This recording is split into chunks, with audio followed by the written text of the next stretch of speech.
Mais uma vez, sejam bem-vindos ao nosso primeiro webinar da Nederman do Brasil.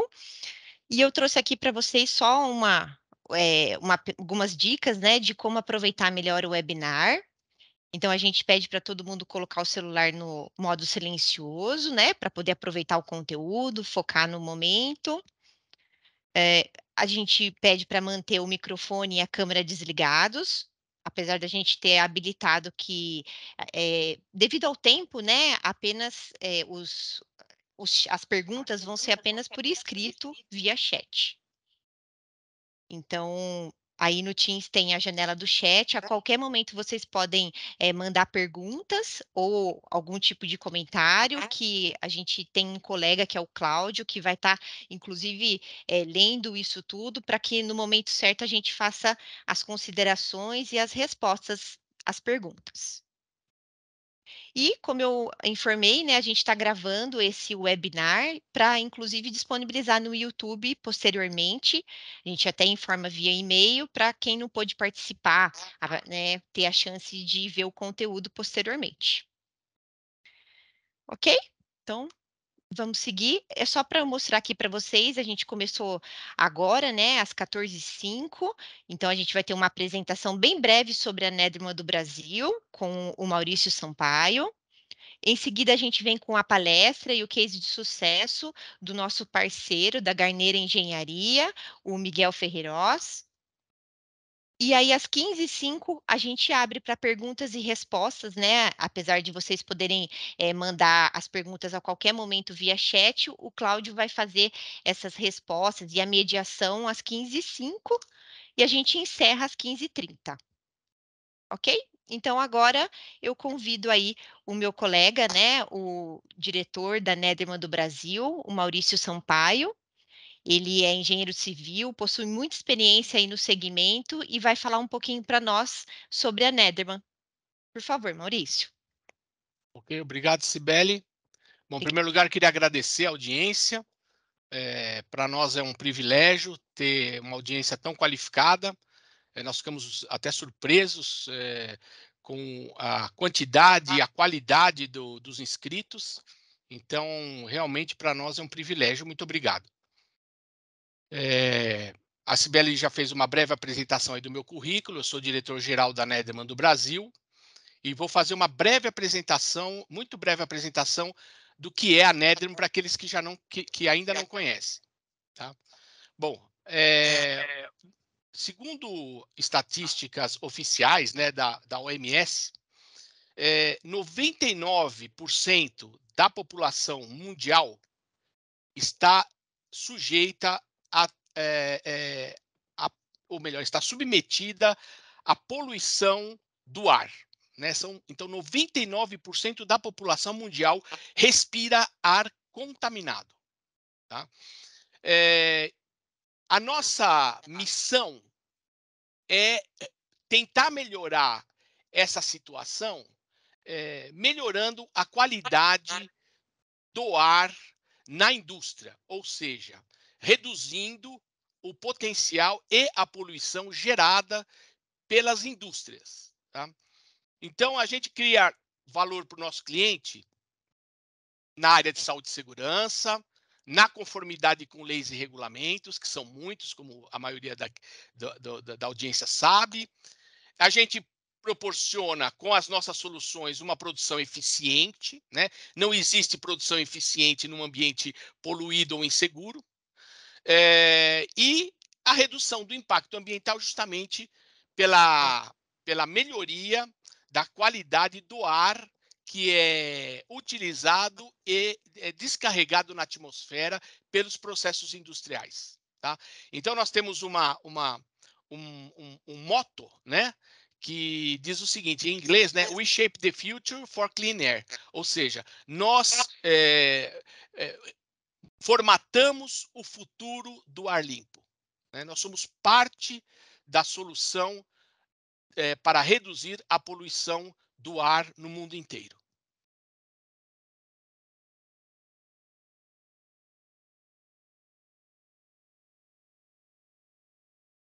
Bom, a Nederman é uma empresa já bastante madura, né, uma empresa com mais de 75 anos de existência, e ela foi fundada em 1944 por um sueco chamado Philip Nederman, né? Hoje ela é uma empresa com ações negociadas na Bolsa de Estocolmo. Somos mais de 2.000 colaboradores no mundo inteiro. Estamos presentes em 60 países e temos certificação ISO 9001 e ISO 14001 em todas as nossas unidades produtivas, inclusive no Brasil. Temos um faturamento em torno de 360 milhões de euros por ano e 13 unidades de fabricação, e como eu falei, uma delas aqui no Brasil.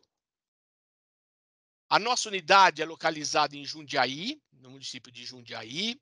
Lá nós mantemos estoque de produtos acabados, estoques de peça de reposição. Somos uma equipe de 26 colaboradores, estamos certificados pelas normas 9001, 14001 e temos uma operação bastante estável e saudável.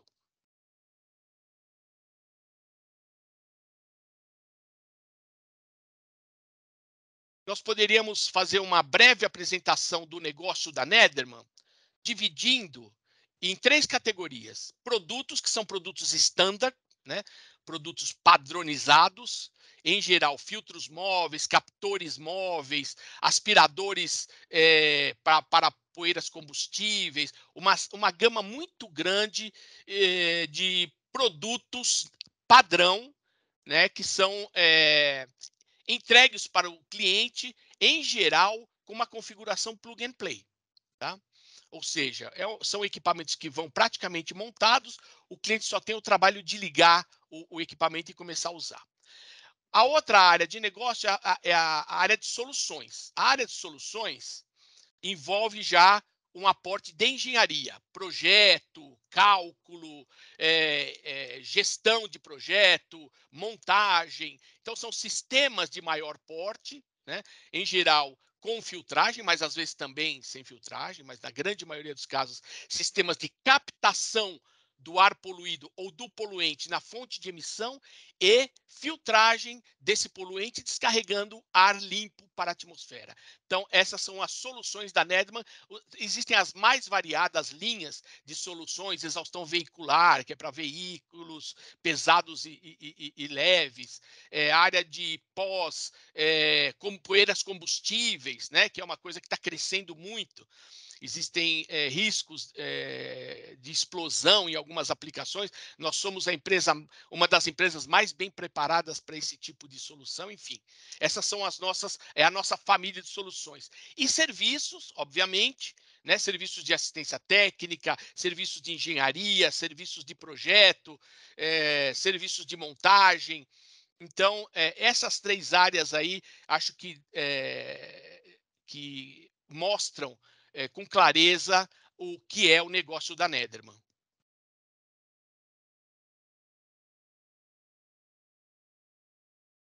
Ok, Maurício, então muito obrigada pela sua participação. Agora, então, a gente segue com o nosso palestrante convidado, né? O Miguel Ferreirosa, ele é da Garneira Engenharia. Ele é engenheiro de projetos industriais e também já foi presidente do Departamento Nacional de Empresas Projetistas da Abrava entre os anos de 2019 e 2021. Ele tem bastante experiência nesse mercado, né? E ele trouxe para a gente aí uma reflexão sobre o ar limpo em indústrias farmacêuticas, alimentícias e químicas. Então, vamos lá, Miguel. Eu vou parar de compartilhar, porque você tem a sua apresentação, né? E aí, se você puder compartilhar conosco, a gente vai conversando por aqui. Ok, você me ouve bem, Sibeli? Sim, estamos ouvindo tranquilo. Eu estou recebendo uma mensagem aqui via WhatsApp de um colega que tentou entrar, mas que não estaria sendo, ele não estaria conseguindo, não estaria permitindo a entrada dele. Depois, se vocês puderem ver, talvez existam outras pessoas que estão tentando acessar também e não estão conseguindo. Eu Tá vou bom. compartilhar a minha tela então com vocês.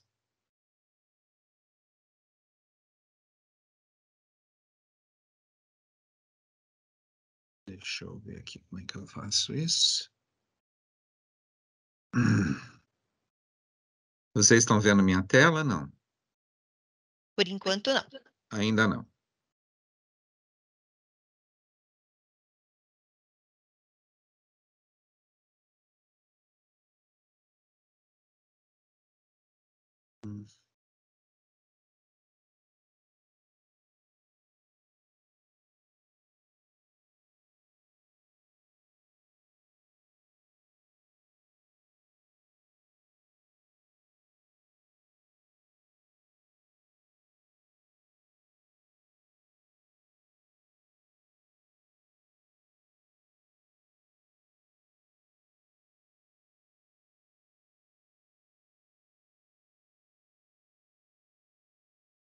E acho que agora sim, agora vai.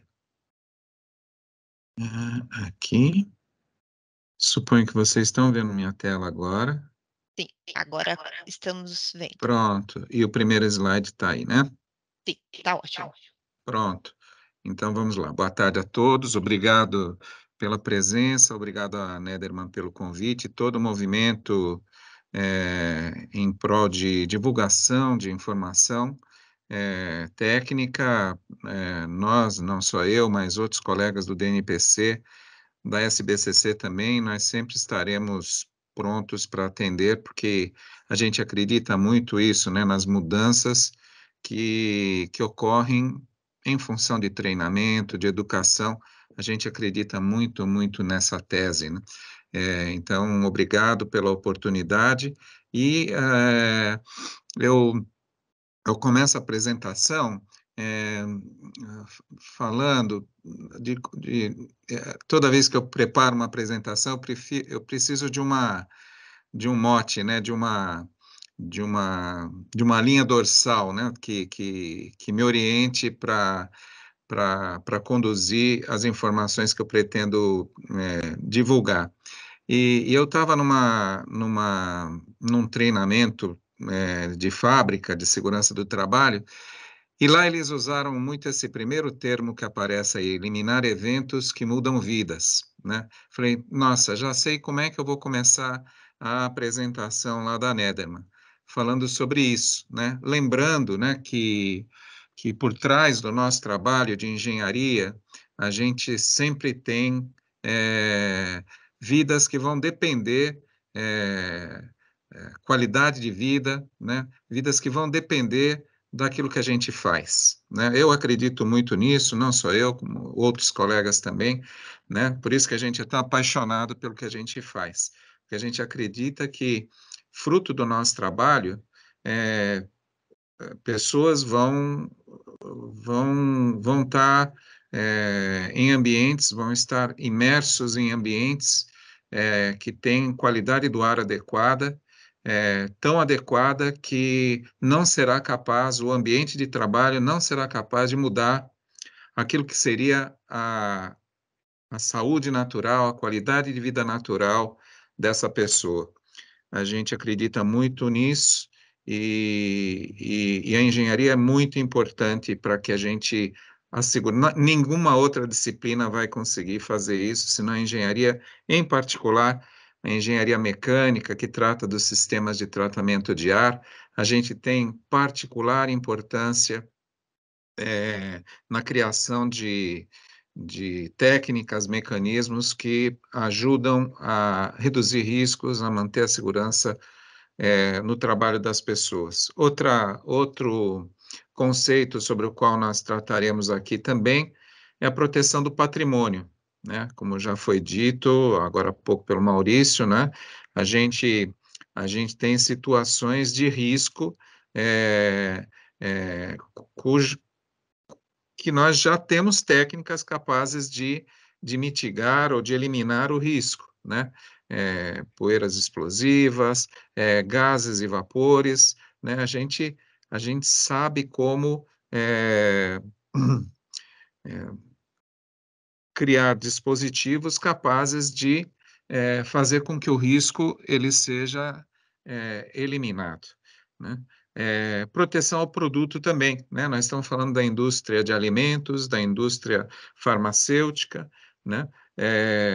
E na área na área química também, de laboratórios, cujas análises também têm que ser protegidas pelos sistemas de tratamento de ar.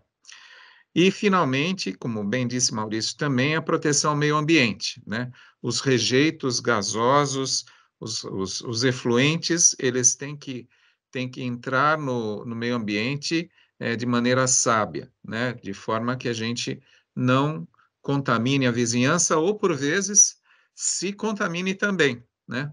Tenha problema de contaminação cruzada e a gente tenha uma retroalimentação de material contaminante voltando para o processo e levando risco às pessoas. Então, é sobre esses temas que nós vamos tratar ao longo dessa apresentação. Áreas limpas e ambientes controlados, de forma geral, são ferramentas que a gente tem para controlar a contaminação, né? As funções, as principais funções que uma área limpa tem, seriam essas, né, elencadas aí nesse slide. A gente poderia ficar toda a apresentação só com esse slide, que ele engloba tudo que diz respeito a controle de contaminação, ou pretende englobar. Bom, uma primeira função, proteger o processo e o trabalhador. A gente tem lá um núcleo do processo, que pode ser o ponto onde a gente está fazendo a compressão de um comprimido, fabricando comprimido na indústria farmacêutica, onde a gente está manipulando leite em pó, né? Ou onde a gente tem, no caso de um laboratório, uma análise num cromatógrafo, que precisa de certas condições para que ela seja feita com sucesso, com exatidão. Então, a gente tem que proteger o processo, a gente tem que proteger o trabalhador, não pode o processo não receber o contaminante, mas o próprio trabalhador receber o contaminante. Isso tem que ser feito, e aí os sistemas de tratamento de ar ganham uma importância muito grande. Isso tem que ser feito com acessibilidade máxima e sem estresse térmico, para minimizar a contaminação, a introdução de contaminantes internos, ou seja, o ir e vir do trabalhador, né, o ingresso e o egresso de materiais e de pessoas tem que ser feito com técnica tal que não seja um sistema muito fechado, muito cheio de barreiras físicas, inviabilizando o trabalho ou diminuindo a produtividade do trabalhador. Então, o trabalhador e o processo têm que ser protegidos, e aí vem o tempero, com acessibilidade, com liberdade de trabalho. Tanto melhor a gente consegue esse objetivo, o processo será mais produtivo.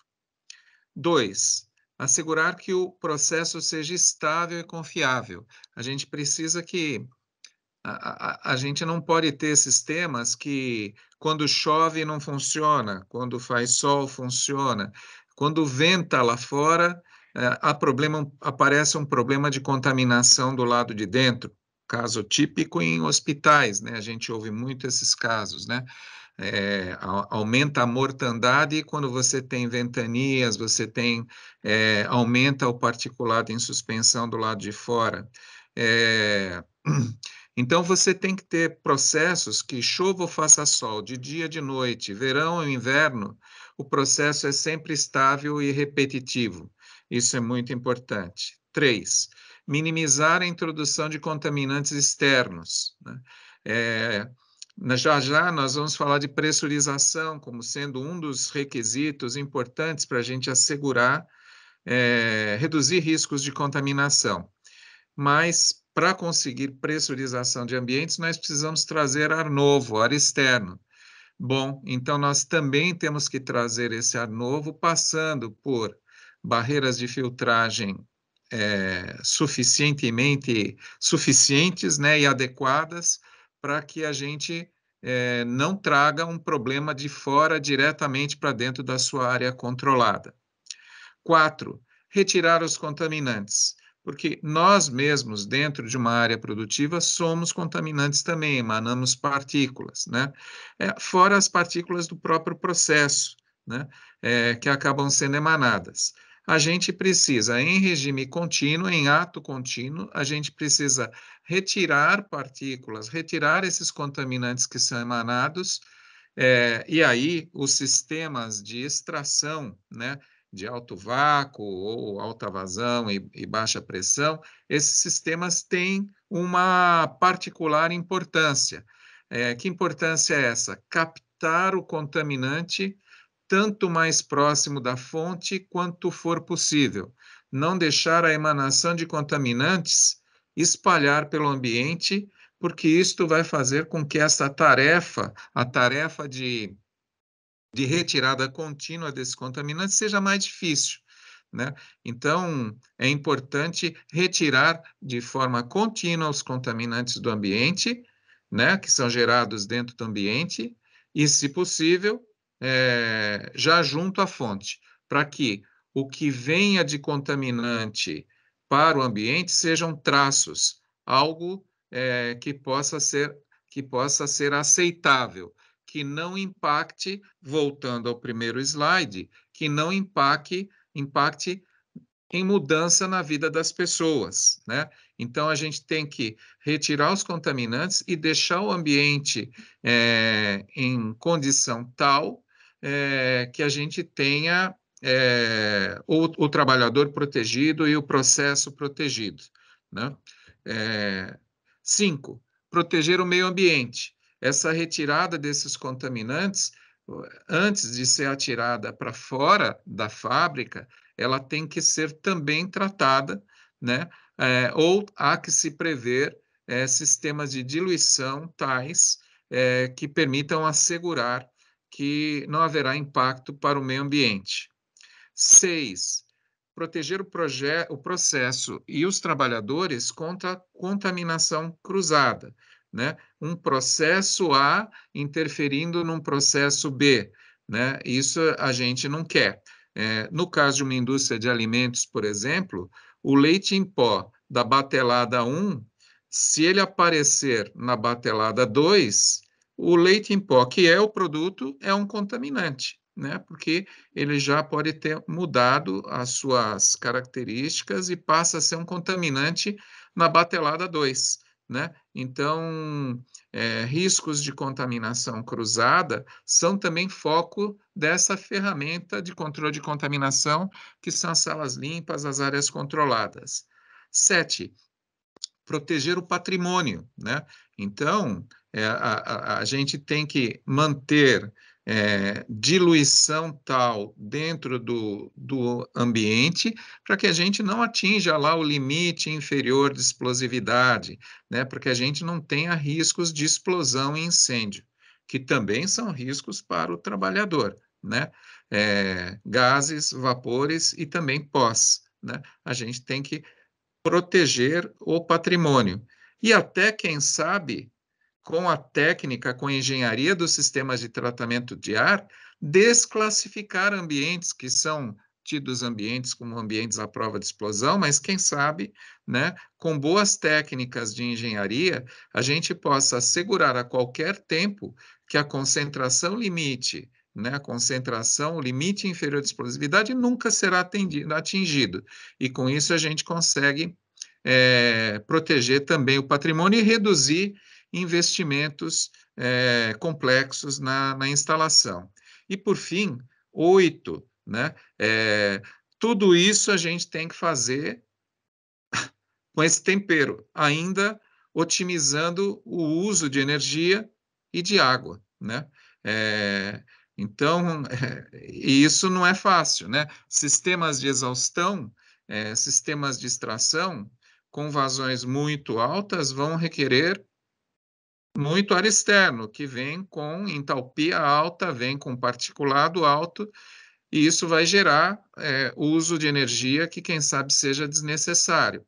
Então, você trabalhar os sistemas de extração, trabalhar os sistemas de ventilação, de forma a usar pouca energia, é algo que vai beneficiar a instalação ao longo de 40 anos, né? Ao longo da vida útil da instalação. E é um tempero que eu diria que é um tempero dos novos tempos. Cada vez mais a sociedade está preocupada com isso. Então, os projetistas de algumas décadas não tinham essa preocupação do item 8 aí, não estava tão em pauta como hoje está, né? Então, esses são as funcionalidades que uma área limpa tem. Eu vou falar um pouco sobre conceitos antes de entrar no caso tipo. Outras práticas de engenharia que eu adoro falar sobre isso, essas 3 frases aí. Essas frases são muito importantes, né? E a gente tem que, a todo tempo, nós somos cheios de boas ideias, né? Todos nós, volta e meia, a gente tem uma boa ideia,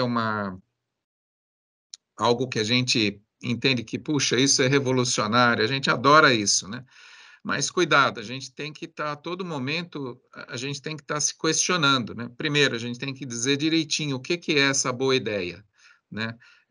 O que é isso? Dizer o que faz. É, Normalmente compete ao projeto. O projeto é a oportunidade que todos nós temos, fabricantes, clientes, pessoal de manutenção, né? Todos nós temos de refletir, né? De passar para o papel, agora não mais só para o papel, mas para um modelo 3D, para um, para um modelo eletrônico, dizer o que a gente pretende fazer. Ali o projeto, um bom projeto, ele deve concentrar o conhecimento da equipe multidisciplinar que normalmente está envolvida num projeto na área de alimentos, na química e na farmacêutica. Depois a gente tem que fazer o que diz, né, que são as empresas instaladoras, né, as empresas montadoras, né, tem que tomar o projeto, né, como premissa e executar o projeto, né? E finalmente vem as empresas de comissionamento, certificação, que são independentes do projeto, que são independentes da instaladora e que vão provar, né, que tudo aquilo que o fabricante promete, que o projetista pensou, o requisito do usuário, provar que essas coisas têm aderência, têm adesão e indicar as conformidades e as eventuais não conformidades. Dessa forma, parece que o processo é sadio e a gente acaba recebendo feedback daquilo que deu certo e daquilo que não deu tão certo. Não vamos errar da mesma maneira da próxima vez. Reflexões sobre terminologia. Contaminante, algumas palavrinhas aí que são importantes. Contaminante, né? É alguma coisa que está lá e não deveria estar, né? Quem sabe seja um bom resumo do que seja a palavra contaminante. Risco de contaminação. É algo que nós todos temos, que a todo momento a gente tem que se questionar, né? Fazer análise de risco. As nossas decisões têm que ser baseadas em análise de risco. As nossas decisões, que senão a gente começa a encarecer demais o projeto, a gente começa a, a, a ver situações de risco quando elas não existem. Por isso é muito importante, na época do projeto, você tentar identificar onde estão os riscos, para, inclusive, criar válvulas de escape. Olha, se não acontecer exatamente desse jeito, a gente tem aqui uma saída. Durante o projeto, a gente pode deixar essas folgas para que a gente reduza ou mitigue o risco. E, finalmente, essa palavra controle, essa palavra é particularmente interessante, né? Tem algumas palavras que são interessantes na língua portuguesa, né? Prioridade é uma delas, né? Prioridade não aceita plural, né? Eu tenho uma prioridade, a minha primeira prioridade é isso, a segunda prioridade é aquilo. Pronto, eu já sei que você não tem prioridade nenhuma. Controle é uma palavra desse naipe. Controle é algo que ou você tem ou você não tem, né? Então, a todo momento, a gente precisa saber se a gente está no controle, se aquilo que a gente está propondo, se aquilo realmente vai permitir que a gente tenha controle sobre o requisito que a gente está querendo controlar. Isso também são jargões importantes que são usados dentro da área de controle de contaminação e que eu queria soltar para a reflexão de vocês. Aqui um exemplo, né, uma imagem que mostra algumas informações. É uma cabine de pesagem que tem aqui uma balança, junto a esse boneco aqui aparece uma balança. Nessa posição, existe uma pesagem de um material que emana partículas, né? Então, aqui, nesse dispositivo, eu tenho uma moega aqui que é feita para capturar essas partículas que são emanadas, de forma que essas partículas não alcancem a zona de respiração do trabalhador, né? E ainda, além disso, sobre a cabeça do trabalhador existe um fluxo unidirecional, né? Para que ele realmente esteja protegido dessa manipulação que está aqui, né? Então, aqui a gente precisa proteger também proteger o trabalhador, mas também a gente não quer que a partícula que é emanada aqui venha e alcance a zona de respiração. Então, a gente protege o trabalhador e a gente não quer que as partículas emanadas pelo trabalhador alcancem o produto também. Por isso, o fluxo unidirecional. Então, a gente está protegendo o trabalhador, está protegendo o produto, e o fluxo de ar nesse dispositivo, nessa cabine, ele vai aqui para o fundo, aqui por baixo, de forma também a evitar problemas de contaminação cruzada, evitar que o particulado que é emanado aqui, de alguma maneira, venha alcançar essas zonas que são as zonas de preparação dessa área de pesagem, né? É um exemplo aqui. E você tem instrumentação na tal da cabine que vai mostrar a qualquer tempo para o trabalhador que ele está com os filtros em ordem, que ele está com o equipamento pronto para que a operação dele seja segura. Então, você tem que dotar os equipamentos de recursos de monitoramento para que o trabalhador tenha condição de saber se ele pode ou não abrir o produto, expor o produto e prosseguir com a manipulação. Brevemente, para que a gente alinhe conhecimento, alguns aspectos dimensionais sobre partículas, né? E sobre escoamento do ar em fluxo unidirecional e não unidirecional. Partículas, né? Partículas de 1 micrômetro. Reparem que eu até sublinhei aí o micrômetro. Cibele, uma pergunta. Vocês estão me ouvindo bem? Sim, Miguel, tá ótimo. Tá ok. Ótimo, ótimo. Porque às vezes eu saio falando aqui. Não, a gente está conseguindo ouvir e ver, a tela tá excelente. Ótimo, ótimo, ótimo, ótimo. Muito bom. Então, aqui, olha, 1 micrômetro, né? O que é isso, né? 1 micrômetro é 10 a menos 6 do metro, né? Reparem que eu não falei micrômetro, nem tem um acento ali em cima do O, né? É 1 micrômetro, 1 nanômetro, picocoulomb, e por aí vai, né? 1 micrômetro é 10 a menos 3 do milímetro, ou 0,001 milímetro. Uma partícula de cabelo humano, a espessura do cabelo humano é na ordem de 100 micrômetros, os japoneses 140 micrômetros, os nórdicos lá 80, 60 micrômetros, varia, né, varia de raça para raça. E uma partícula de até 50 micrômetros, ela ainda é visível por um olho humano saudável, né? Mas quando você começa a diminuir isso, diminuir essa dimensão, você começa a já não nem enxergar a partícula. Opa, isso é uma coisa muito ruim, porque a partícula, o contaminante, né, além de ser contaminante, ele é invisível. Puxa, complicou, né? É, e além de ser invisível, né, quando você tem partículas aí na ordem de 1 micrômetro e abaixo, elas ainda ficam em suspensão no ar. Elas não decantam com facilidade, né? Elas têm muita facilidade para ficar em movimento browniano em suspensão no ar.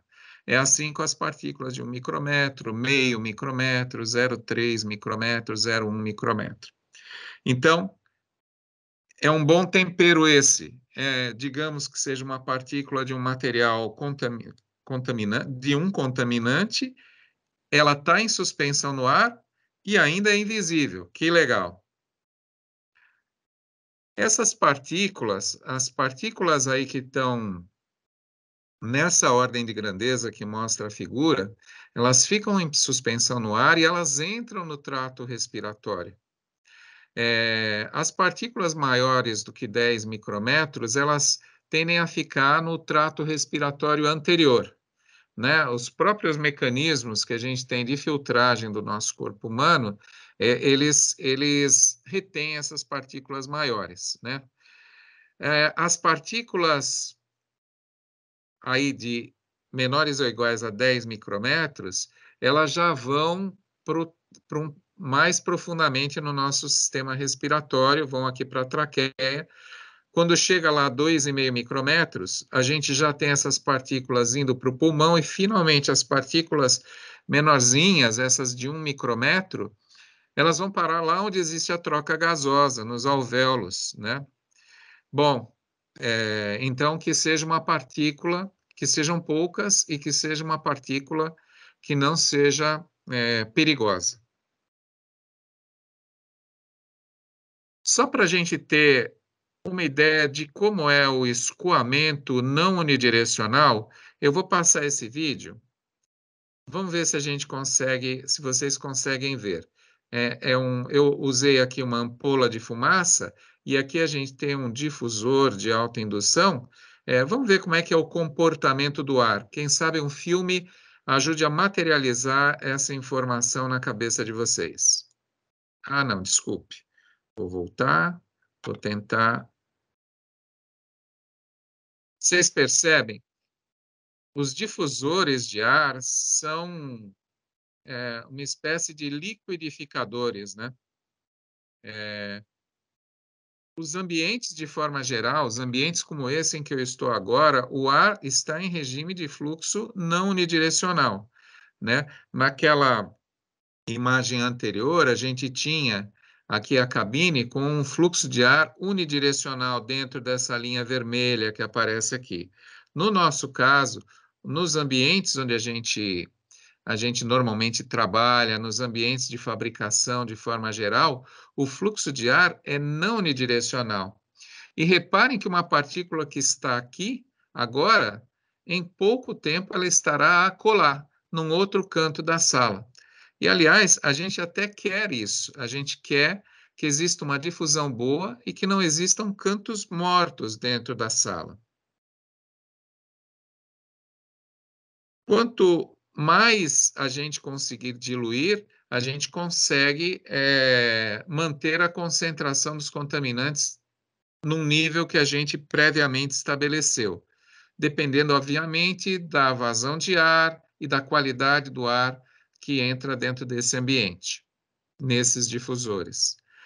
Agora, existem também outras formas de extrair os contaminantes. Esse é um laboratório físico-químico onde a gente tem vários cromatógrafos. Os cromatógrafos, via de regra, emanam contaminantes, emanam ozônio ou emanam ainda outros produtos químicos perigosos. Então, há quem faça sistemas de captação local exaustora, né? Sistemas de extração localizada, né? Como esses dessa figura. Outro conceito que eu queria colocar para vocês é que, puxa, mas eu coloco filtros. Com filtros, eu acabo com o problema. Bom, cuidado, porque um filtro, ele tem sempre uma certa eficiência. Então, um filtro, até mesmo os chamados filtros absolutos, eles não são absolutos coisa nenhuma. O absoluto é algo comercial, não é algo real, né? Sempre haverá uma penetração, haverá uma parte do contaminante que penetra e passa a barreira de filtros. E aí você vai associar várias barreiras de filtros até conseguir a qualidade do ar que você quer antes de injetar esse ar dentro do ambiente. Tanto na indústria farmacêutica quanto na indústria alimentícia, um requisito que é muito importante para assegurar, para reduzir riscos de contaminação é a pressurização. Você, há indústrias alimentícias que perdem coisas assim de 40 milhões de reais, 50 milhões de reais por ano com problemas de contaminação, que são detectados, né, nos laboratórios de controle da qualidade, mas você acaba tendo que segregar produtos, incinerar produtos, né? Da mesma forma, acontece na indústria farmacêutica, né?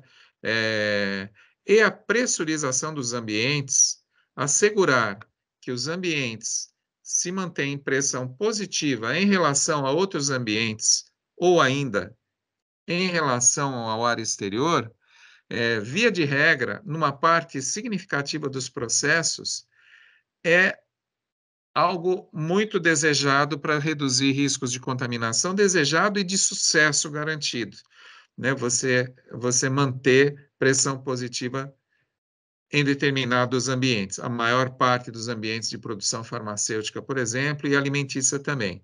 Vejam essa imagem desse filminho. Eu estou também com uma ampola de fumaça, e vocês percebem que eu gero a fumaça ali próximo da fresta da porta, e a fumaça vai para fora. Significa que esse ambiente onde eu estou, ele está positivo em relação ao ambiente vizinho. Supostamente, esse é um desejo para reduzir risco de contaminação. Essa imagem e esta informação é particularmente importante para o estudo de caso que eu vou apresentar já já. Reparem que esse requisito dentro da área farmacêutica é algo tão importante que as fábricas, elas deixam manômetros, esse é um manômetro do tipo Magner-Helic, e se comunicam com o sistema supervisório, tem aqui um sistema eletrônico de monitoramento, para que o trabalhador, né, o operador, ele saiba que a pressão está correta e que, portanto, ele está produzindo com segurança, ele está produzindo de acordo com aquilo que foi previamente combinado nos requisitos do usuário. Então, manter as fábricas em pressão positiva, ou melhor, com uma cascata de pressões definida, é algo que é muito importante para reduzir riscos de contaminação. Nessa outra imagem, eu estou mostrando uma área de sólidos na área farmacêutica, onde eu tenho aqui uma máquina compressora e vocês estão vendo aqui uma mangueira e existe um sistema aqui, um rodinho, reparem que aqui existe um rodinho e existe um sistema de extração de alto vácuo. Em áreas de compressão, existe emanação importante quando a ferramenta vai formando o comprimido, recebe o pó e faz o comprimido, a emanação de pó é importante. Eu lembro de fábricas que eu visitei no passado, Quando você entrava, você ia na janela e olhava o operador, o operador estava empaçocado de pó. Ele era revestido de pó. Obviamente que, quando isso acontece, há um risco de mudança na vida dessa pessoa ao longo do tempo. Isso não é adequado. Ah, mas eu coloquei máscara no operador. Não, não, não, não. A máscara não serve a esse propósito. Eu costumo dizer que as máscaras são como boias num navio, né? Se você está num mar revolto, num mar com uma tempestade muito grande, e cai um homem ao mar, você vai jogar a boia para esse homem e provavelmente ele vai, ainda assim vai se afogar, né? A máscara também. A máscara, se você tem traços do contaminante dentro desse ambiente, se é quase que desprezível a emanação do produto para dentro desse ambiente, ok, a máscara tem um papel final e muito importante. E aí ela vai cumprir com o seu papel. Mas se esse ambiente for um ambiente sujo, um ambiente com muitas partículas em suspensão no ar, não espere que a máscara vá proteger o seu trabalhador. Não é isso que vai acontecer. Ele vai estar submetido, haverá risco de contaminação, risco de mudança na qualidade de vida dessa pessoa ao longo do tempo, além dos outros riscos sobre os quais nós falamos, né, dependendo do que seja esse pó. E mais, quando você não tem sistemas de extração de pó adequados, nesta sala em particular, eu entrevistei o operador e eu perguntei a ele, então, o sistema de extração está funcionando adequadamente? E ele falou assim, meio que surpreso, ele me disse: sim, claro que está.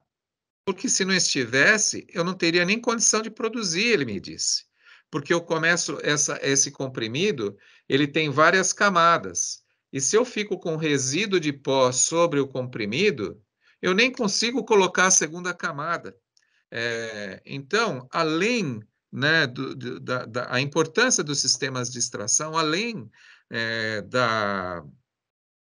de assegurar que a qualidade do ar aqui esteja em ordem, também é vital para garantir a produtividade, a velocidade de processo.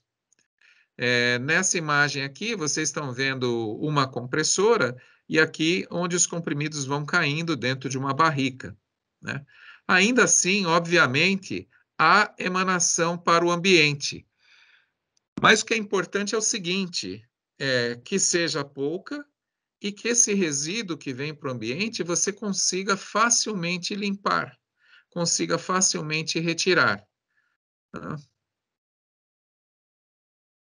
Voltando ao meio ambiente agora, e voltando para laboratórios físico-químicos, na área química, então. Outro cuidado que os sistemas de tratamento de ar, os projetos têm que tomar cuidado, tem que assegurar, na verdade, é que as descargas de efluentes gasosos, dos efluentes que vêm de dentro do processo do laboratório, não estejam próximas das admissões de ar de renovação. Ah, tá, mas eu estudei os ventos preferenciais e o vento preferencial. Bom, tomara que tenha sido estudado mesmo. É importante, é vital que a gente conheça, né, como é o comportamento do ar atmosférico. Mas, além disso, né, não se pode esperar que você tenha a todo tempo o ar com uma velocidade de 14 metros por segundo, ou coisa que o valha, né? Volta e meia, você vai ter ar calmo, né? Ar parado, meio estagnado. E se você tiver tomadas de ar externo próximas a descargas de efluentes, e se são capelas, a gente já está imaginando que o que está sendo manipulado lá dentro é perigoso. Se isso acontece, você corre o risco. Lembram da palavra controle? Controle não é algo que você vai ter só quando tem vento. Você tem que ter controle também quando o ar está parado. E para isso a gente tem normas técnicas que classificam, né, o ar, né? Por exemplo, aqui esse ar de classe 4 é um ar com são fumos perigosos, potencialmente perigosos, que emanam partículas perigosas. Então, se você tem um ar classe 4, que é normalmente assim que é classificado o ar que é o ar de extração de capelas de exaustão, então cuidado, vamos ver aqui, ar classe 4, você tem que ter pelo menos 10 metros de distância entre tomadas de renovação de ar e a emanação que vem, que é extraída pela chaminé. E assim é que a gente tem que tomar cuidado para que, ao emanar, a gente emane também com sabedoria. Agora, eu vou falar de uma palavra, outra palavra muito importante para quem trabalha com controle de contaminação. A palavra desafio, né?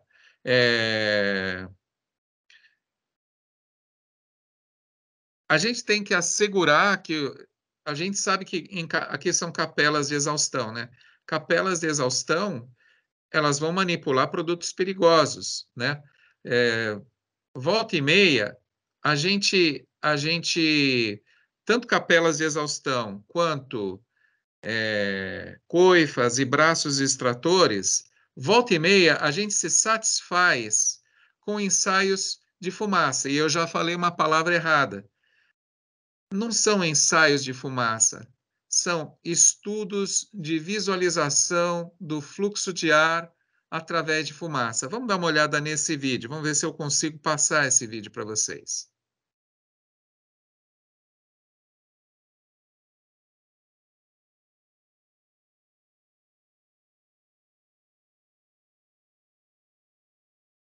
Nesses ensaios de visualização com fumaça, numa antiga norma que a SBCC emitiu, a RN 005, ainda é vigente essa recomendação normativa, lá explica o seguinte, que a fumaça tem que ser isotérmica e isocinética. Tem que ser uma fumaça que não interfere ela própria, a fumaça, na realidade do ambiente. Então, até a própria produção, a geração dessa fumaça tem que ser feita com sabedoria. É um ensaio muito legal, esse ensaio que não é ensaio, esse estudo. É muito legal, porque você consegue ter uma percepção de como é que é o fluxo de ar, né? Então, reparem, mais um slide, não. Eu tinha muito slide, eu acabei tirando uma imagem de um estudo de visualização de uma capela. Mas, na verdade, vocês viram, nesses ensaios, se você quiser, a turma diz o seguinte, se você quiser passar, enxergar que passa, você vai enxergar que passa. Se você quiser enxergar que reprova, você vai enxergar que reprova. Por isso que eu não posso dizer que isso é um ensaio, né? Mas é um estudo, é importante, mas ele não pode ser critério de conformidade, ou não, ele sozinho. Por isso que existem outros ensaios, nós estamos fazendo, a BNT, junto com a Abrava, nós estamos fazendo uma norma para ensaio de capelas, né? E lá, a exemplo do que já acontece nos Estados Unidos e Europa, a gente vai inserir a necessidade de você gerar o SF6, que é o hexafluoreto de enxofre, dentro da capela, e aí com um detetor de SF6, você vê se o manequim, né, acaba recebendo na sua zona de respiração, recebendo SF6. Porque SF6 é alguma coisa, o hexafluoreto, ele não é encontrado na natureza. Então, se você encontrar SF6 aqui fora, é porque ele emanou da capela. A ASHRAE tem uma norma que especifica direitinho esse difusor de ar de SF6 que você tem que gerar dentro da capela para assegurar que você não está deixando escapar contaminante aqui para fora. E pasmem, né? Enquanto no Brasil a gente tem, via de regra, especificação de 0,5 metro por segundo de velocidade de face da capela, no sash opening da capela, lá fora você tem capelas que fizeram estudos aerodinâmicos mais aprofundados e conseguem manter, mesmo com o desafio do FCF6, conseguem manter velocidades aqui de 0,36, de 0,30 metros por segundo e ainda assim assegurar a contenção do contaminante dentro da capela, né? Por quê? Porque investiram em tecnologia. E por que que isso é importante? Porque esse ar que está sendo extraído aqui é ar condicionado do laboratório. É um ar caro, é um ar que custa para que ele seja gerado, né, na qualidade que a gente precisa no laboratório. Então, quanto menor for a exaustão, melhor é, né? Então, a gente tem de criar formas de salvar energia, né, reduzir o uso de energia, mas, ao mesmo tempo, fazer isso não de qualquer jeito, com desafios que sejam desafios sadios, previamente acordados por nossa sociedade. As instalações vão ficando complexas, né, com muitas capelas. Funciona uma capela, não funciona outra, funcionam todas ao mesmo tempo. Tudo isso tem um braço extrator que está funcionando, o outro não. Pode o trabalhador mexer na regulagem do braço extrator? Tudo isso tem que ser muito bem pensado e muito bem comissionado, porque as instalações vão ficando complexas, e se a gente pensar na instalação, cada um pensando, o fabricante pensar no seu produto, se a gente não trabalhar de forma sincronizada entre todos aqueles que estão envolvidos, a gente pode ter um risco na instalação. Eu queria mostrar também para vocês aqui que uma ótima capela ou um ótimo braço extrator, se ele tiver aqui, por exemplo, um split system, jogando ar na cara da capela, a melhor capela do mundo e o melhor braço extrator do mundo não vai funcionar. O ar do laboratório, e isso nós vamos estar deixando claro na norma brasileira que vai sair aí sobre capelas, o ar do laboratório tem que ser calmo. Os difusores de ar têm que ser especiais, para que você tenha ar aqui com velocidades de 0,18, 0,12, 0,15 metros por segundo. Velocidades bem baixas, para que a gente consiga assegurar que tanto braços extratores, né, quanto capelas e quaisquer outros dispositivos não sejam impactados por um sistema de tratamento de ar central, ou do tipo split, coisa que o valha, impactando no escoamento do ar, no padrão do ar do laboratório. Bom, como eu disse a vocês, a pressurização, eu já estou bem em cima da hora, a pressurização é um requisito muito importante para as produções farmacêuticas, né? Então, esse case que eu vou apresentar é um sistema onde existia compressora, a compressora não estava tendo uma qualidade boa na exaustão, e quando você desliga a compressora, você tem que limpar a compressora, você tira os mangotes, você para a exaustão. E aí havia inversão de cascata de pressões nos ambientes. O sistema era algo mais ou menos assim, como aparece nesse fluxograma. A gente tem aqui a compressora, as drageadeiras lá, o despoeirador das dragas, né, dos comprimidos, e existia uma caixa, né, com um filtro, isso tudo feito na própria arquitetura, com um filtro tipo manga pendurado aqui e um sistema de exaustão, coletor de pó, um filtro cartucho lá na casa de máquinas. Para piorar, o ventilador estava a montante do filtro. Isso é um erro clássico, né? Se o ventilador está montante do filtro, e se você tem pressão positiva aqui, e dutos, a gente sabe que dutos vazam, não existe duto estanque, então você tem emanação no duto de material particulado que supostamente é o contaminante, né? Então, porque um filtro não filtra 100%, lembrem-se disso, né? Então, era uma instalação que, além disso, existia muito bypass aqui. Esses dutos estavam emporcalhados de pó, né? E o sistema ele não funcionava. O sistema que estava previsto depois, né?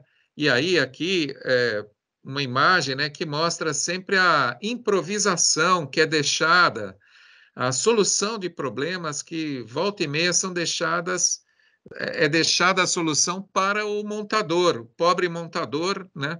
Ele acaba tendo que dar soluções porque não houve um projeto minimamente detalhado. Então, na solução de engenharia que era prevista, você já tinha um sistema melhor, não aquele sistema onde você tinha um filtro manga lá dentro da sala, né? Existia uma conexão no desempoeirador, uma conexão aqui na compressora, que levava para o filtro cartucho, agora o ventilador já está na posição certa, e dali para a atmosfera. Ok. Só que tem o seguinte, como eu disse, quando a sala para, o trabalhador, o operador, ele desconecta essas mangueiras vermelhas aqui, ele desconecta isso e começa o processo de setup, na verdade, de limpeza, né? Retirando o resíduo de pós que fica na máquina, no desempoeirador. E quando ele faz isso, que ele para essa exaustão, ou mesmo que ele não pare, se ele mantiver essa exaustão, você tem uma mudança radical na cascata de pressões, porque você muda o balanço de vazões em massa aqui das diversas salas. Então, isto também era um problema para o cliente.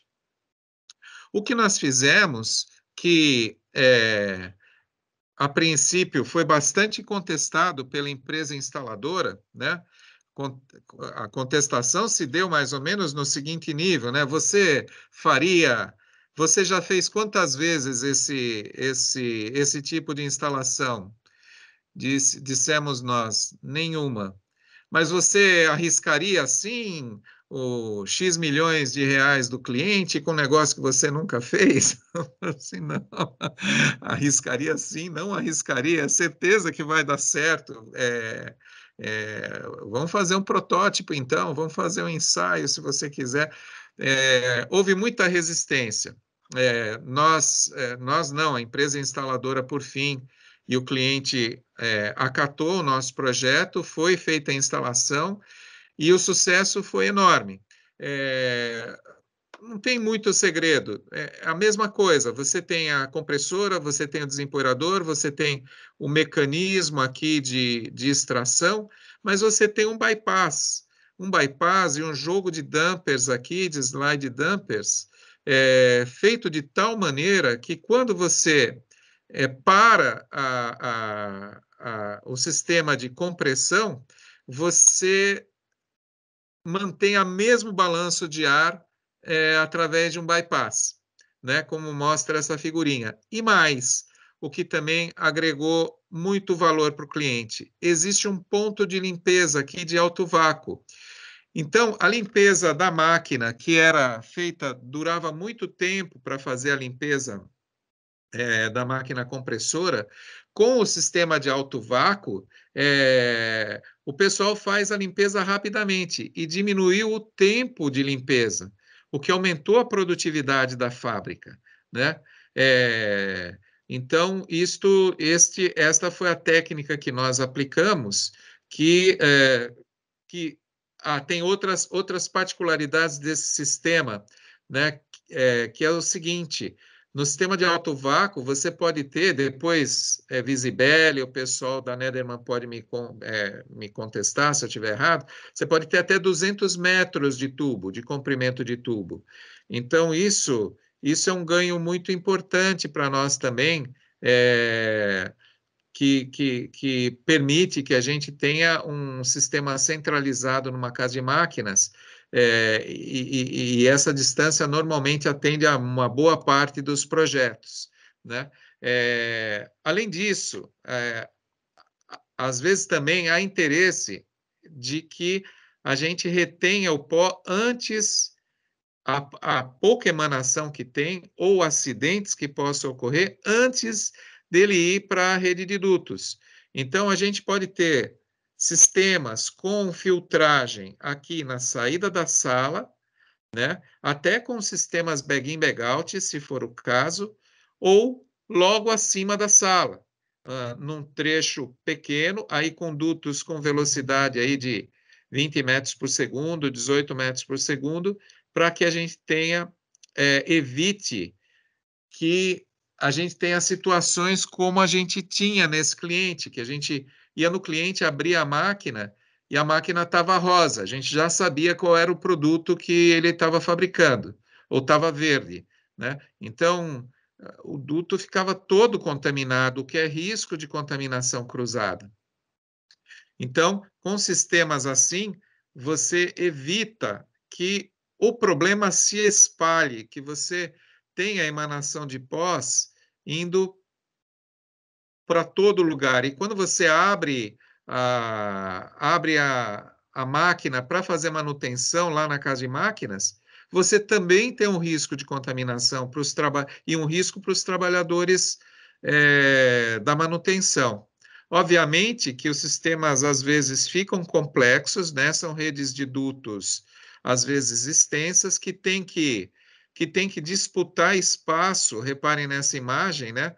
Tem que disputar espaço com dutos de ar, com dutos maiores, mas se você trabalha com engenharia, com um projeto detalhado, né? Hoje em dia a gente trabalha com projetos modelados, né? Para dar suportes a processos BIM, com Revit e tal, a gente, a gente consegue negociar os espaços e evita que o pobre montador ele tenha que resolver problemas porque não houve a adequada discussão entre os times, né? Então é totalmente possível e esses dutos são pequenos. Aqui é um filtro cartucho, que também está nessa instalação. Por falar nisso, eu não posso perder a oportunidade de dizer que em instalações de despoeiramento com filtros cartucho, você tem que tomar muito cuidado com mudanças na sua rede de dutos, porque você tem que assegurar também velocidade de transporte do pó ao longo de todo o trecho de duto. Se você começa a fazer modificações, puxadinhos, e não toma cuidado com a velocidade de transporte nos dutos, você começa a ter decantação de pó nos dutos, com riscos importantes, dependendo do que seja o pó, com riscos importantes de explosão e incêndio. Depois aí o pessoal da Nederman pode até detalhar esse assunto. Bom, finalmente aqui, imagens dessa central de alto vácuo que foi construída, montada e que está tendo um ótimo, muito sucesso lá, com redução importante dos tempos de limpeza, ela montada. Mas reparem, né, que nem tudo são flores. Se vocês perceberem essa imagem, vocês estão vendo que tem um pouco de pó aqui no chão, né? Por quê? Porque quando o pessoal retira o pó aqui do recipiente, às vezes há algum vazamento, ou o pessoal da manutenção não tomou cuidado e deixou ficar muito pó aqui na moega. Também é uma possibilidade. O que é prudente aqui? Eu até recomendei para o cliente. É prudente você ter um ponto de alto vácuo aqui para você limpar com facilidade esse resíduo ou ainda, né, estudar a utilização de recipientes do tipo bag-in, bag-out, para que você não tenha pó dentro da casa de máquinas. Finalmente, para finalizar, eu queria dizer assim, que de novo, ratificar aquela ideia, dizer o que faz, fazer o que diz e provar que faz o que diz. Uma outra ideia que eu gosto muito, teoria igual à prática. Eu detesto quando tem alguém que vem para mim e diz, tá vendo, na teoria é uma coisa, na prática é outra. Eu fico logo pensando, né, quem é que vai me pagar como projetista para fazer uma teoria que é diferente da prática? Fico imaginando que ninguém vai querer pagar por isso. Portanto, teoria é igual à prática, né? Dentro, inclusive, daquelas tolerâncias que a gente previu já na época do projeto. E é o projetista, penso eu. O projetista é um integrador, ele é que vai juntar fabricantes, instaladores, cliente, dentro do cliente, vai entrevistar o cara da manutenção, vai entrevistar, vai, vai pegar as informações de cada um daqueles que vão ser os usuários, o custo de energia, enfim, ele vai integrar tudo isso, vai perguntar para o cliente, por exemplo, você quer parar todo mês para trocar filtro ou você quer parar a cada 6 meses? Ah, dá para parar a instalação a cada 6 meses para trocar filtro? Dá. Você tem que investir um pouco mais agora para coletar esse fruto ao longo da vida útil da instalação.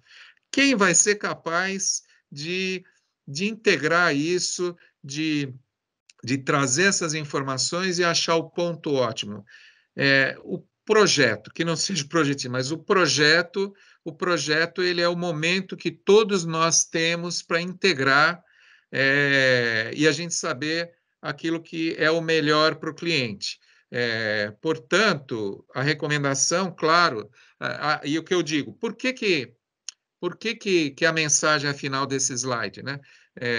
Por que acontecem falhas? Por que acontecem não conformidades?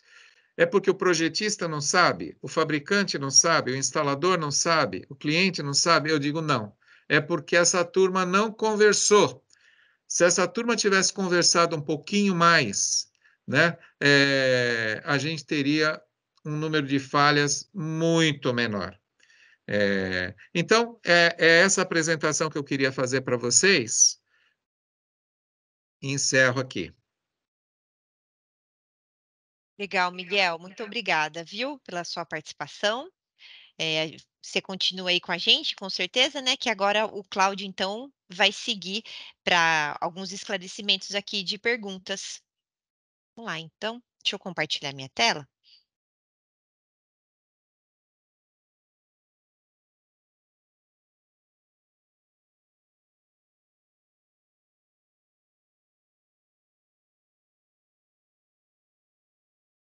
Vamos Então, lá. vamos lá, Cláudio. Só põe o seu no mudo, por favor. Miguel, mais uma vez aprendendo bastante com você. Já faz um bom tempo que a gente se conhece. Muito obrigado pela palestra. A todos os ouvintes também, muito obrigado. Começando com uma pergunta, um comentário e uma pergunta do Antônio Lauria. Espero estar falando sobre o nome dele correto. Ele informou que ele acha muito interessante o comentário do operador da compressora, mas ele deve estar se referindo à exaustão interna da máquina, que trabalha com pressão menor que a sala. Outro ponto interessante também é o desafio da capela. Ele diz que é uma ótima notícia que estão regulamentando, estão colocando isso em norma. Uma É isso pergunta. mesmo. É isso mesmo.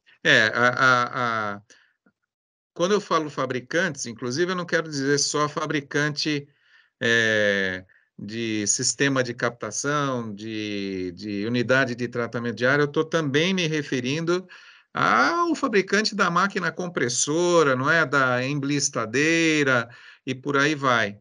Esse pessoal supostamente estudou a sua máquina e aí eles demandam uma certa vazão e uma certa pressão que tem que ser atendida para que a máquina deles tenha a melhor produtividade possível. Esta pressão e esta vazão é o ponto de partida, é premissa para o projeto do sistema de tratamento de ar. Ele tem toda a razão. Supostamente, se o fabricante fez um bom trabalho, a maior parte da emanação fica retida dentro do equipamento. E isso é aquele objetivo que a gente tinha lá nos primeiros slides, é não deixa o problema espalhar. O problema tem que ficar retido no menor ambiente possível. É o que fazem os fabricantes das máquinas, né? Nós temos que assegurar que aquela pressão ali na boca do equipamento e aquela vazão que o fabricante pede está sendo atendida de forma contínua. Deixa eu aproveitar, Visibelli, para falar sobre sistemas de despoeiramento portáteis, né? Sim, Então, inclusive, você... Miguel, é uma pergunta do Antônio também. No caso de compressora, se não seria interessante ter uma dedicada a cada compressora? Acho que entra Pois bem na é. sua resposta. Pois é, os sistemas portáteis que não têm sistemas do tipo jato limpante, né? É, é, eles são complicados. Lembram? A gente tem que garantir que as coisas aconteçam a todo tempo, chova ou faça sol. Então, você tem lá um sistema portátil. Primeiro, ele faz ruído.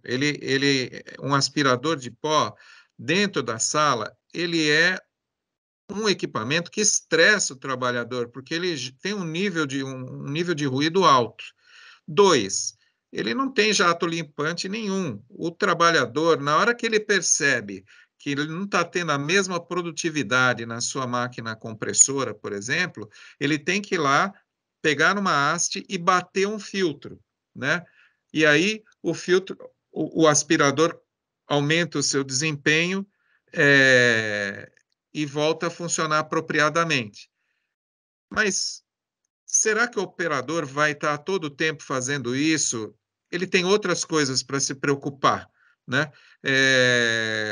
Então, não acho apropriado por uma indústria que requer alto desempenho.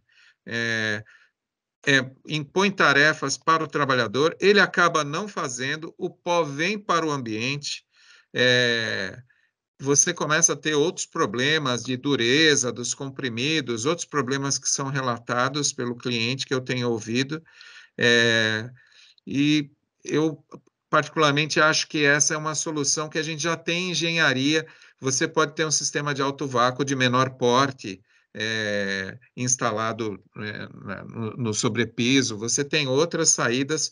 Os desempoeiradores portáteis, eu acho que eles têm a sua aplicação, mas não é para toda a indústria. Perfeito. É isso mesmo. Ele, inclusive, comenta sobre o ruído alto e ele mesmo diz não recomendar. Foi apenas uma colocação dele. Não tenho mais perguntas aqui no chat agora, mas eu tenho uma apresentação bem rápida para fazer de algumas instalações que a Deixa Nederman eu, fez. eu já parei de compartilhar?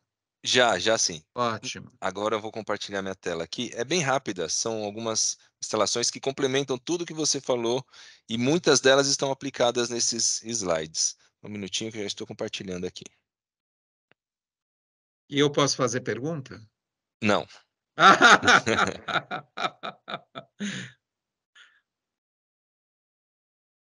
Vocês estão vendo a minha tela? Estão. Perfeito. Então vamos lá. Deixa eu expandir.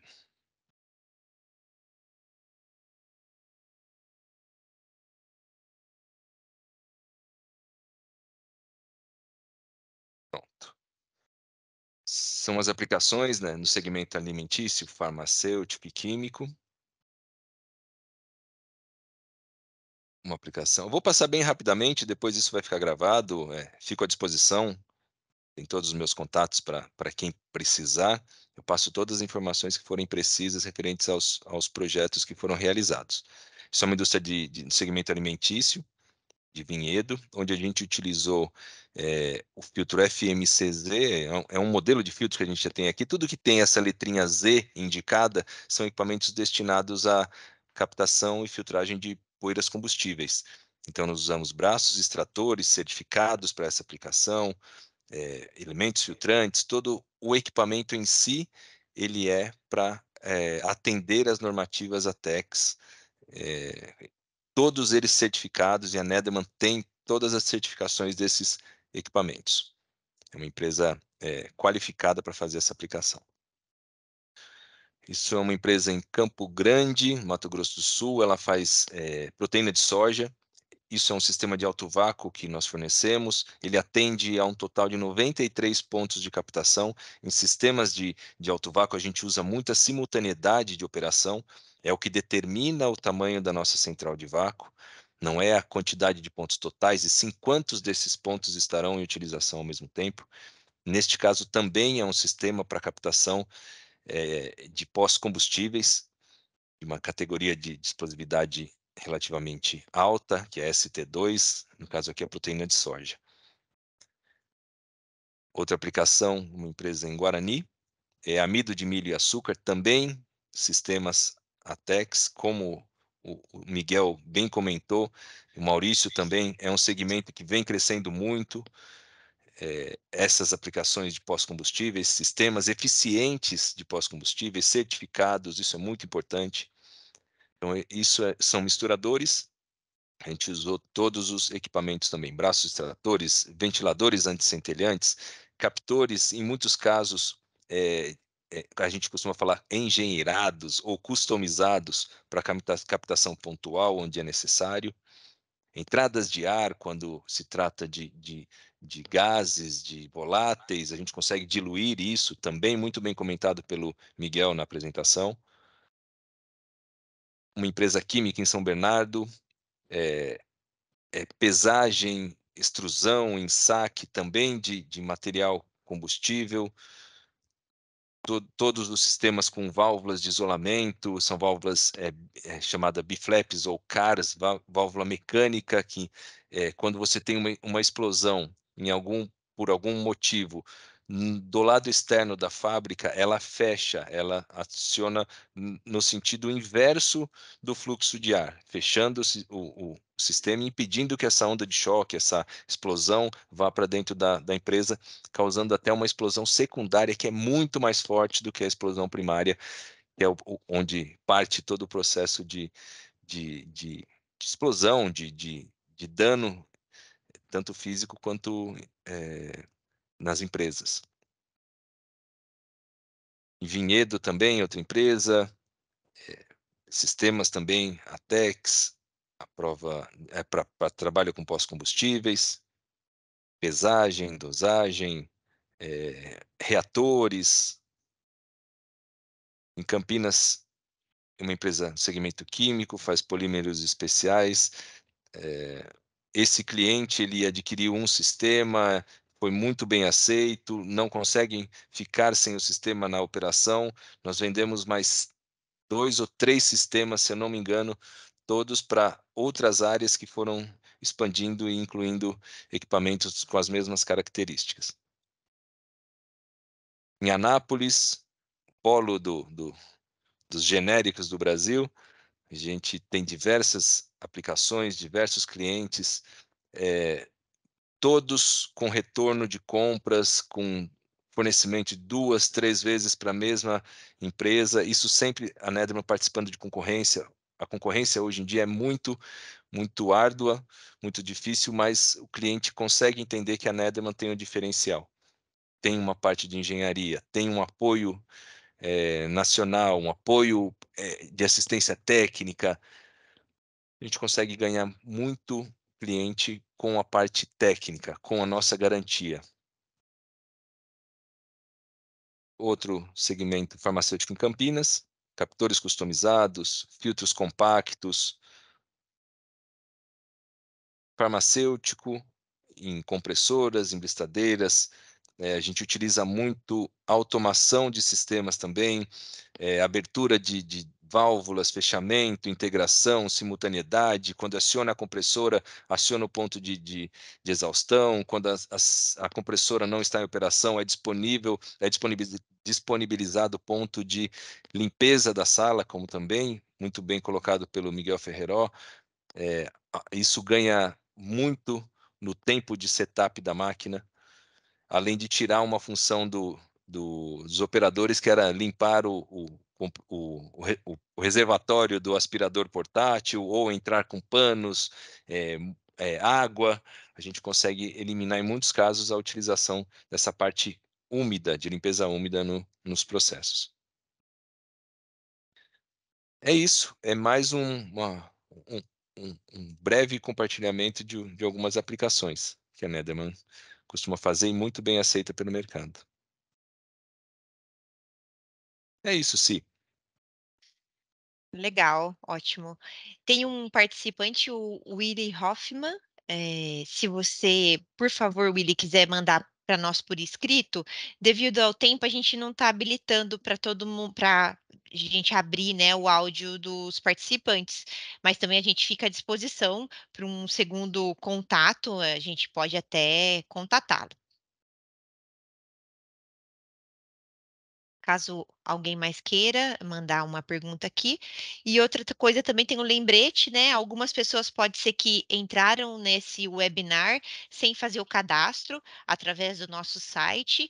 Então, provavelmente a gente não tenha o e-mail de vocês para mandar posteriormente uma comunicação, algumas informações sobre o webinar, inclusive a gravação.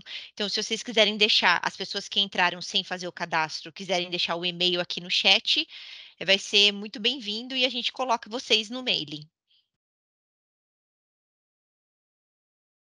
Maurício, você gostaria de comentar alguma coisa, fazer um encerramento também, por gentileza? Bom, queria parabenizar o Miguel Ferreiros, mais uma vez, uma brilhante apresentação, a gente aprendendo sempre. Agradecer meus colegas da empresa e principalmente a audiência, uma audiência, como eu já falei no início, muito qualificada e que eu espero que tenham realmente aproveitado, tirado proveito, aprendido com esse primeiro webinar da Nederman, e com o sucesso dessa iniciativa, nós pretendemos fazer outros, né, sobre temas correlatos. Então é isso, vamos encerrando, e eu quero mais uma vez agradecer muito ao Miguel, aos meus colegas da Nederman e principalmente à audiência. Legal. Obrigada, então, pessoal. Fica aqui os contatos da Nederman, do Miguel também. Se vocês quiserem contatar depois, né, fiquem à vontade. Telefone, e-mail, através das redes sociais. Com certeza vai ser um contato muito bem-vindo. Obrigada, pessoal. Obrigado, Sibeli. Tchau. Obrigada. Obrigado, Miguel. Tchau, Valeu. Obrigado, obrigado a Cláudio. todos. Tchau, tchau. Tchau. Obrigada. Tchau, obrigado.